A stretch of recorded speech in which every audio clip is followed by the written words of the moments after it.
Habari gani? And Soba. Hi. Hello. So today on safari, which just means journey, by the way. Safari means journey in Kiswahili. So today on our safari, we are going to talk about the social differences that we've experienced between living in Kenya and living in the U.S.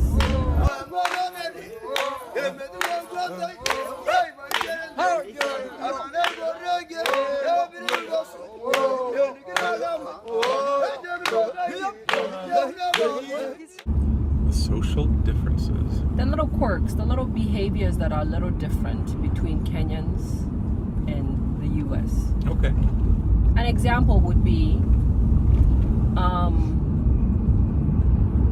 if you go to the bank here, if there's any kind of lining up or queuing in Kenya, there's no room for like personal space.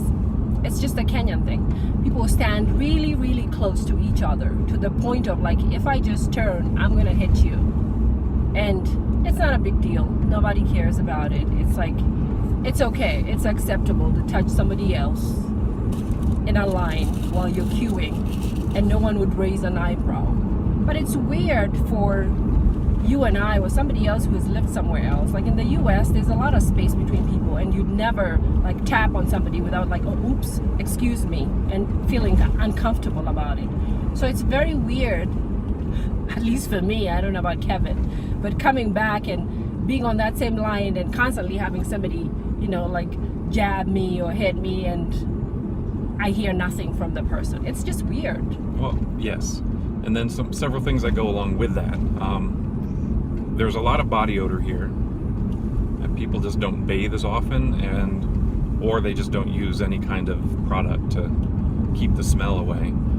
And more often it's men than women, but not just the men. So in addition to them standing quite close to you, they also stink. Yeah. So that makes the lack of personal space even worse. Although some of them smell so bad, it doesn't matter if they're standing right next to you or just in the same room. I mean, it's that bad sometimes. So other things with the queue though, when you're standing in line, I still like to give people more space. Like I don't stand as close as others, Yeah. but then you run the risk of people cutting. And that's Yeah. another big social behavior. Oh, yeah. That people are very inconsiderate. It's me first. And if you leave the tiniest window, Oh, like they that. will. It happens with traffic. Yeah. It happens with people in lines when they're shopping. Okay, so what else? Something that comes to my mind is the lack of smiling. Yeah. And that's, I guess it's just cultural. I don't know, but like the wait staff at a place like Java, the restaurant that we go to quite often, they smile, but I don't know if it's because they have more interaction with the foreign nationals. Or they're just doing their job and they want to be tipped. Well, but they've learned that. Right. That a smile goes a long, A long way. way, yeah. What else have we seen that is... Oh, the people peeing on the side of the road. Oh my goodness. Yeah. Yes. Well, men. Yeah. There are always men standing along the road peeing, and they don't even make an effort to conceal the fact that they're doing it. They don't go all the way over to the bushes or the trees or hide behind something. They'll just stand there with their back to the road, and sometimes they'll be looking around to see who's watching, but I'm sure there's a law against it. Yeah, there is a law against it. But there's also no facilities available. It's not like in the U.S. where there's rest areas for you to stop and pee. right, there aren't rest areas, and there isn't a McDonald's or a Starbucks on every block. Right. Where you can just go in and use a bathroom. Right. You don't have much of a choice. Right. Yeah. And then there's the whole aspect of, on another topic, of white privilege. How people treat you so differently because you're white.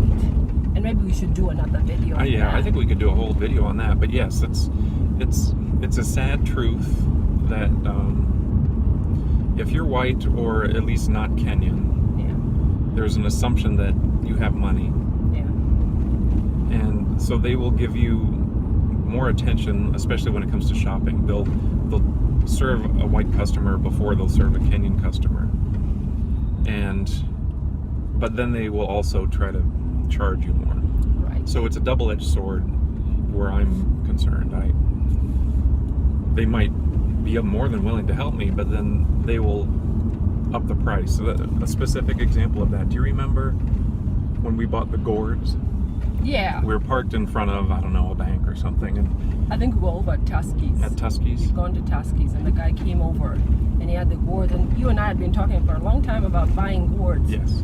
And he came over and he gave me, I was like, how much is it? And he gave me a price that was like 500 shillings. For two. For two of them. And then I was like, okay, I'm waiting for my husband. When he comes out, he has the money, he'll pay for it. So You when come out. I got back, I was like, hey, did you see these? This Yeah. guy has gourds. They're just what we've been looking for. And I was like, so how much? And he quoted me like twice. 1,500. Yeah. It was triple like the 3 price. times the price.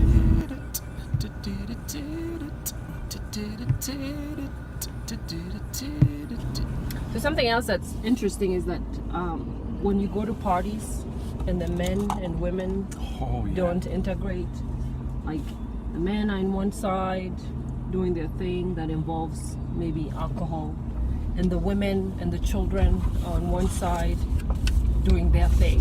Yeah, you go to a children's birthday party for like a 3-year-old child, and the men all disappear sitting under a tree behind the house drinking their beer, and the women and the children are supposed to be out front doing the celebrating. And I'd rather be watching my kid have fun at a party Yeah, well, than every sitting time there with men drinking a beer.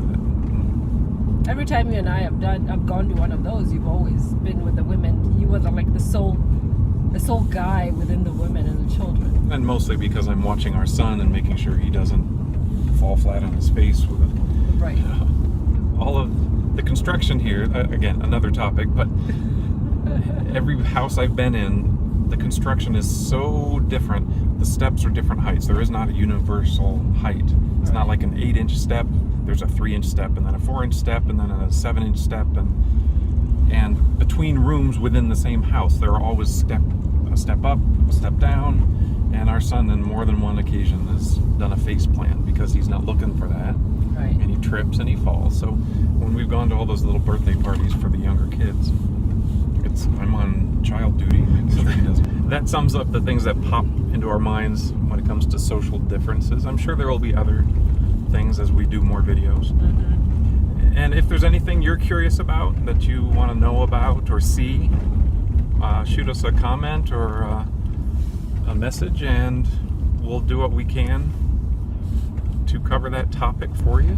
And now I'm going to record something for my son because he really likes big power machinery. There you go. Up the hill.